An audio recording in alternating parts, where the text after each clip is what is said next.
Welcome back to another interesting tutorial about Google account settings. And in this video, I will show you how to change your legal name on your Google account.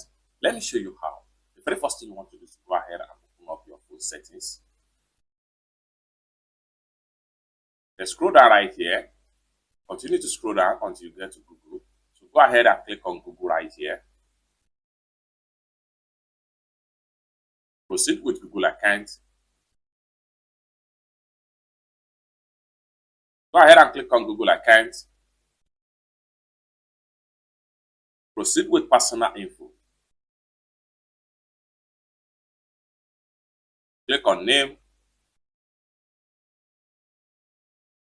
And scroll down right here. Proceed with legal name.